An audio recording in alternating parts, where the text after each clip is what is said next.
నమస్తే బాబాయ్. నమస్తే. ఈ మన సూర్యాపేటలో 10వ తారీఖు ముత్యాలమ్మ పండుగ ఉంది కదా, ఎట్లా చేస్తారు, ఏంది? మొన్న అందరూ గుళ్ళోళ్ళు కదా కూర్చొని మాట్లాడుకోవటం జరిగింది. మన ఊర ముత్యాలమ్మ తల్లి అమ్మవారి ఆలయానికి అధిక సంఖ్యలో వేల జనాలలో భక్తులు మహిళలు బోనాలు ఎత్తుకొని భారీగా ఘనంగా బోనాలతోటి ఊరేగింపులతోటి అమ్మవారికి బోనాలు సమర్పిస్తారు. దాంతోపాటు 15వ తారీఖు నాడు నైటు సాయంత్రం పూట అమ్మవారికి తోరణం కడతారు, మామిడి తోరణాలు కడతారు. అమ్మవారికి జలాభిషేకం చేసేసి అమ్మవారి గడ చీర కట్టడం జరుగుతుంది.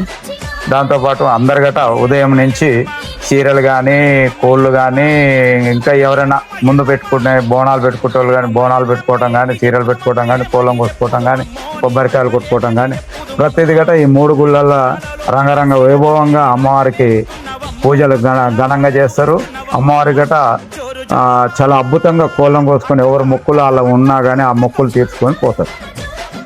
అంటే 15వ తారీఖు నుంచి స్టార్ట్ అవుతుంటది. 15వ తారీఖు నుంచి పండుగ అనేది స్టార్ట్ అయింది.